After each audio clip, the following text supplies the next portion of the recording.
What's up, guys, and welcome to my March video game pickup video. Now, I know the month of March isn't fully over at the recording this video. We still have about a week or so to go, but I'm going to be doing a lot of packing, a lot of moving. I'll move out in about a week and a half, and you guys are going to drastically see the background of these videos change relatively quickly, only because it's going to be a brand new location. Everything's going to be set up a little different. And in the month of March, I picked up a whole bunch of games. I picked up 2 accessories I'm excited to use, and I picked up a whole lot of JRPGs that's basically going to keep me busy for a while. Now, I know in the past I said I had really no enthusiasm of collecting for the PlayStation 2. Now, don't get me wrong, the PS2 is a great system. I loved it growing up, but playing it now just kind of doesn't really resonate with me as much, only because I think the pictures don't clear up that nice and they just look to look at, which is where we're going to get into these accessories.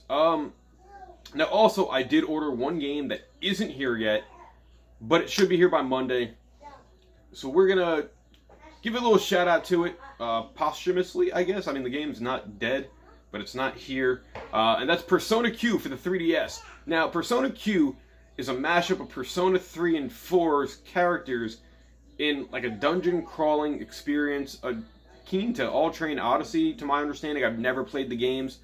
But Persona kind of grew on me with Persona 5, and I'm looking forward to playing that. I actually just pre-ordered Persona Q2, the Premium Edition, when that comes out in June. Now, let's go to the accessories first. What I did, because these were relatively cheap, and I've heard great reviews about them, I picked up these 2-pound HD link cables. One for the PlayStation 2, the other for the Super Nintendo. Now, what these cables essentially do is it takes the signal coming out of the console, kind of processes it and upscales it to 720p using RGB color. Now, what's exciting is the PS2 cable also can upconvert PS1 games, and I've heard they've actually looked better and do a better job than the PS2 ones. I'll have to wait and see myself. And I have a bunch of Super Nintendo games I'm waiting to play, so I figure why not? You know? Now, let's go into the games, because I'll probably review those cables at a later time after I actually use them. They're kind of cool. They hook straight into the system. They're seemingly plug and play. But let's go into the games.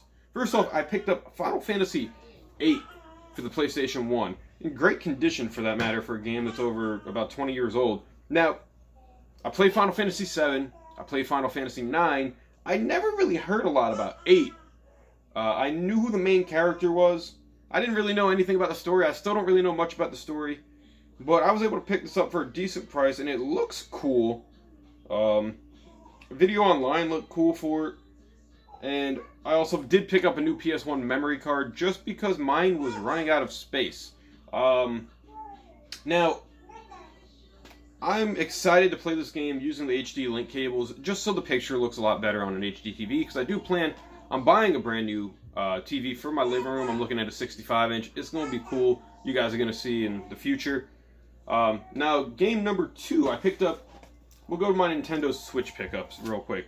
I picked up a game called... Which one do I want to show first? Let's go with Deathmark.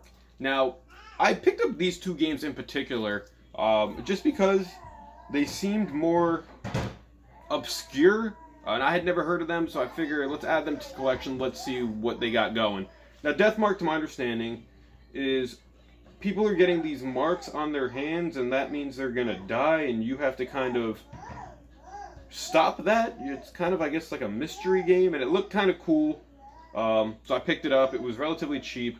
The other game I picked up is a game called Salt and Sanctuary, which, from reading reviews on it, they're saying it's like a mashup of the Combat of the Soul series, but it's like a Metroidvania game. And it's in 2D, and it looked kind of cool. It looks like it got really decent reviews across the board. So I figured, let's pick this up. Let's see what it's all about. And it came with actually like a manual and like all this weird stuff that you don't really see anymore, which is kind of cool. Like some map. Yeah, I'm excited to play this. But yeah, those are my 2 Switch pickups for the month. Now let's go to...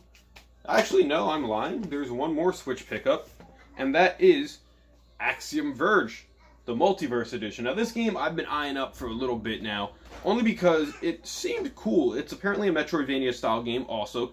It's 2D, and I think it was just created by, like, one guy or, like, a small group of people over the course of, like, years. The Multiverse Edition is kind of like the Collector's Edition. It comes with a soundtrack, it comes with a Blu-ray documentary, art book, a poster. So it's kind of cool. This was only like $35. It's been out for a little while, but to get it brand new, sealed from Best Buy, you know, I was excited. It looks like a fun game. I've heard great things about it. It has been released also on like the Wii U and I think the PS4 and the Xbox. But yeah, let's go into the PS4 pickups. Now, these are, actually, let's go to this one first, because that one will lead me straight into the PS3 pickup. Now, what I picked up is Persona 5 Dancing in the Starlight.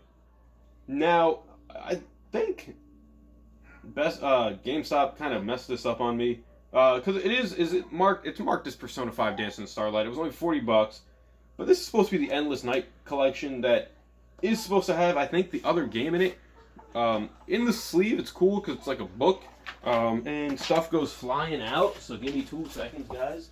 Now, it did come with the download code for Persona 4 Dancing. Now, in the book itself, it's like an actual art book, which is kind of cool going through it. And then you have the disc in the back, which seems like it was made for 2 discs. Now, I don't know if this came in like 2 separate art book bundles. It's possible. But to have this little collector's edition, because, I mean, it's cool. It does have VR support, even though I don't have a VR. I just thought that was cool to mention. I've heard great things about the Persona dancing games because of how simplistic but yet fun they are. So I'm looking forward to playing that, especially because Persona 5's music drew me in every time just because it was cool. Now, the other PS4 game I picked up and the PS3 game I picked up are a part of the Neptunia series. Now, for those of you who don't know, the Hyperdimension Neptunia series is pretty much an RPG that's based on the video game world where each character represents a different company, a different like moment kind of in video game history. I do have the Hyperdimension Neptunia 1 Collector's Edition for the PS3, so I picked up Mega Dimension Neptunia 7 for the PlayStation 4, which apparently came out years ago, and I didn't even know they were on 7. I thought they were on 4, but that's cool. Now these games, they're not super intuitive to the point where the story isn't really deep, but they're fun, they're quirky, and if you understand the video game industry, they make for a good play. Now, the other game I picked up for the PlayStation 3 was Hyperdimension Neptunia 2, brand new, sealed. I got it for a great price, and I'm looking to definitely play through these games, because I remember when I played the first one, when I was done with it, I kind of was just like, alright, I'm done with it. And, you know, I kind of remember, looking back now, how fun the game actually was. So yeah, I picked up those 2 games. Now, when I said I picked up some PS2 games, I picked up 4 of them. All brand new, sealed. I figured I couldn't go wrong for the prices they were going for. Now, we'll start with this one. Tales of Legendia. Now, you guys know I love the Tales of series. It's my favorite RPG series. And Tales of Legendia, I hear, is like the black sheep of the series. It wasn't made by the official Tales team. And it tries to be a Tales game. And I've heard it's still a decent game, but it just doesn't have that full-on Tales quality. If you guys disagree, leave your thoughts in the comments below. I've never played it. It looks cool. The art style looks decent. I think I like it. Still made by Namco, so that's cool. Now, we'll go to this one. I picked up Shin Megami Tensei Nocturne. Now, I didn't really know much about this game. I've never played an actual non-Persona Shin Megami Tensei game. But I've heard good stories about this. I know this has Dante in it from Devil May Cry, which is an interesting crossover. But not really, because I hear in this game you fight demons, and Dante's a demon hunter, and Yeah, I've heard this is a very challenging game. It's very JRPG grinding, to my understanding. I guess that remains to be seen when I play it. But yeah, Nocturne. And then, these two games, you know, they go hand in hand. Persona 3 Fez Edition. Now, I've looked at reviews for this game, I looked at the story for this game, and it seems kind of cool. Apparently, this game has a lot to do with, like, death and stuff, to my understanding. And, like I said, I love Persona 5. And, you know, what made me pick this game up was I started thinking about how much I actually liked Persona 5. Now, that game, to me, dragged when I was playing it to the extent where there was just so much to do and such a huge story that when I beat it, I was like, alright, done Persona 5. I don't really need to play any other games in the series. But then I started thinking the other week, and I realized I had different feelings for the series after I guess I let it sink in for a while, and it reminded me of how amazing the game actually was. So I started feeling like I wanted to play the other games in the series, which, if you've seen my other videos, the reason why I picked up the PlayStation Classic, because that has Persona 1 on it, and to pick up the physical disc of that, it's like $178, and I'm not really looking to spend that right now. So, Persona 3, it looks like a Persona game, and I think I'm going to have a lot of fun with this. And then that brings us into the final pickup of the month of March, at least for now, unless I get something for my birthday, and that's Persona 4. Now, I've heard great things about Persona 4 also, and this includes the bonus disc, and I know they remade this game on the PlayStation Vita, but I figured I wanted to play the original PlayStation 4 version. I heard this has different voice acting than the reimagining on the Vita, or the remake, and I kind of just want to play the original. These are all decently affordable, like $15 a pop for all of these, and I figured if I'm going to hook up the PS2, I'm going to want to play games from series that I'm used to now, and Persona 5 was one of them, and I knew these games went back.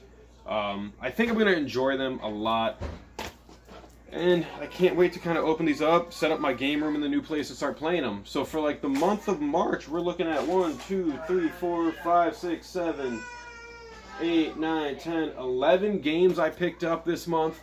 I have no idea when I'm getting to these. I don't know if it's even going to be by the end of the year. But yeah, guys, those are my game pickups for the month of March. Got Switch, PS4, PS3, PS1, PS2.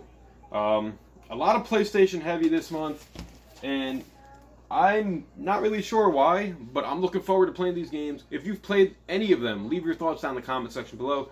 As always, thank you for watching the video, guys. Like, share, subscribe. Until next time, I'll hopefully catch you in a new place. Maybe I'll make a video on moving day. Have a good one. See you, bye.